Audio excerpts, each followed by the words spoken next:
तर मंडळी, आज आपण बघणार आहोत 2 विस्मरणात गेलेल्या अशा रेसिपी. आता ही तुम्हाला दिसत असेल, ही भाजी कशाची आहे ओळखू येते का? सांगा बरं. मलाच पहिलं पाहिली तर नाही ओळखायला आली मार्केटमध्ये. भेटली हेच खूप मोठं नशीब. आणि ही भाजी अतिशय गुणकारी आहे आणि औषधी पण आहे. बघा, पहिलं तर ह्याला आपण नीट करून घेताना फक्त ह्याची पानेच घेतली जातात. देठ बिलकुल पण घ्यायचा नाही. कवळा जरी देठ असेल ना ह्याचा, तरी पण आपण घेऊच शकत नाही. आता घेतली आहेत सगळी ह्याची आपण पाने. आणि मला ही भाजी दिसली अशी मी लगेच पटकन उचलून आणली. खूप वर्षापूर्वीची जुन्या काळातील भाजी आहे. आता कवचित कुठंतरी भेटते मार्केटमध्ये. तुम्हालाही भेटली तर नक्कीच घेऊन या आणि बनवा. आता ह्याला बनवण्यासाठी आपल्याला घ्यायचं आहे फक्त 2 चमचे तेल. तेल तुम्ही कमीही करू शकता जास्त आवडत नसेल तर. त्याच्यानंतर घेतला आपण ह्याच्यात 1 चमचा जिरा आणि 3 ते 4 हिरव्या मिरच्या लांब कापून. आता ह्याच्यात टाकला आपण एक मोठा कांदा कापून आणि ह्याला आपण छान असं मध्यम आचेवरती फ्राय करून घेऊया. आता ह्याला जास्त लाल नाही करायचं आपल्याला. कांदा थोडासा ह्या भाजीमध्ये कचकचच लागला पाहिजे, दाताखाली असाच हवा आहे. तर अजूनपर्यंत तुम्हाला कळलं का कुठली भाजी? तर मला कमेंटमध्ये नक्कीच सांगा. मी शेवटी तर तुम्हाला सांगणारच आहे या भाजीचं नाव, पण तुम्हाला जर आठवलं असेल तर प्लीज मला कमेंटमध्ये सांगा ही भाजी कशाची. आता आपण कांदा घेतला आहे थोडासा परतून, हलका फुलकाच परतून घ्यायचा आहे, जास्त कांदा परतायचा नाही आपल्याला. आणि आता टाकूया ह्याच्यात आपण भाजी.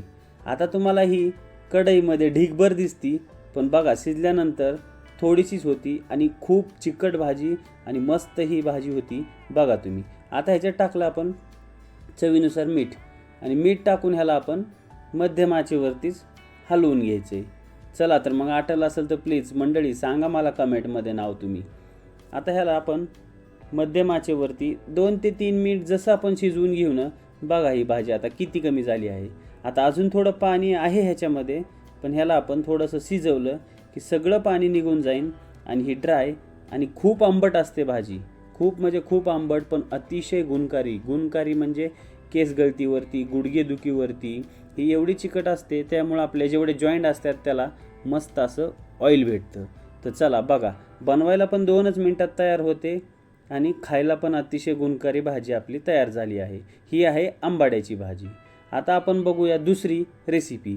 ही पण विस्मरणात गेलेली रेसिपी. दोन्हीही रेसिपी खूप जुन्या आहेत. आता परत घेतलं आपण कढईमध्ये तेल आणि तेलामध्ये टाकलं आहे 1 चमचा जिरा आणि 1 चमचा मोहरी. आता तुमच्याकडं 2 अख्ख्या मिरच्या असेल तर टाका, नसेल तर वल्ल्या मिरच्या माझ्याकडे लाल झालेल्या होत्या त्याच 2 मी वापरलेल्या आहेत. तुमच्याकडे जर सुक्या असतील मिरच्या तर 2 मिरच्या वापरू शकता. 8 ते 10 लसणाच्या पाकळ्या टाकल्यात आणि थोडासा कढीपत्ता. आता ह्याच्यात पण टाकूया आपण एक बारीक केलेला कांदा आणि ह्याला पण आपल्याला छान असं परतून घ्यायचं आहे. आता पहिल्या भाजीमध्ये आपण जे कांदा थोडासा कमी परतला होता, ह्याच्यामध्ये थोडासा छान असा जास्त परतून घ्यायचा आहे. आता ह्याच्यात टाकलं आपण 2 मोठे टोमॅटे कट करून. आता ही रेसिपी टोमॅटो पिकलेलेच वापरा, कारण का हे रेसिपीचंच नाव आहे पप्पू टोमॅटो डाळ. ठीक आहे, तर चला आपण आता ह्याला छान असं मीठ टाकून गाळ करून घेऊया. मीठ टाकल्यामुळं काय होतं, टोमॅटो लवकर आपले गाळ होतात. आता थोडंसं मिक्स करूया आणि मिक्स केल्यानंतर आपण ह्याला लगेच ठेवायचं झाकून. आता झाकून ठेवल्यानंतर मध्यम आचेवरती ह्याला 2 ते 3 मिनिट शिजवायचे. जास्त वेळ शिजवायची गरज नाही. 2 ते 3 मिनिट असं मध्यम आचेवरती शिजवलं की सगळं आपलं टोमॅटो झालेलं आहे गाळ. आता मी कुकरमध्ये तूर डाळ वापरून घेतलेली आहे. तुम्हीही कुकरमध्ये तूर डाळ वापरून घ्या. जेवढे तुम्हाला पाहिजे तेवढी वाफवून घ्या तुम्ही. 1 वाटी अर्धा वाटी जेवढी माणसं असतील तेवढी.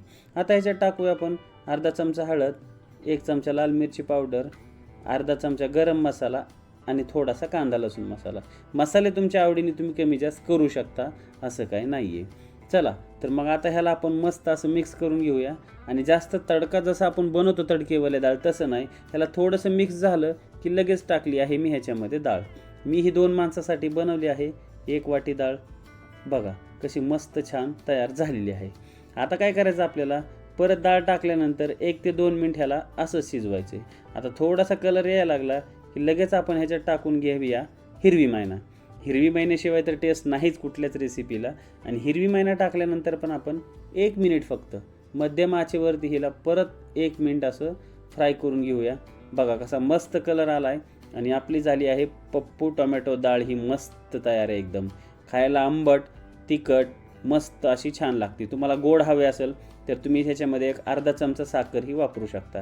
आता बघा, ही पप्पू टोमॅटो डाळ, आंबाड्याची भाजी आणि त्याच्याबरोबर बाजरीची भाकर आणि पापड आणि हा आपला रेशनच्या तांदळाचा भात. एक नंबर म्हणजे एक नंबर थाळी आपली तयार झालेली आहे. कमी तेलात आणि अतिशय पौष्टिक अशी ही सगळी आपली रेसिपी आहे. तर कशी वाटली रेसिपी मला नक्कीच कमेंटमध्ये सांगा. आवडली तर चॅनलला सबस्क्राईब करून घंटीचे बटन दाबा. बस ना.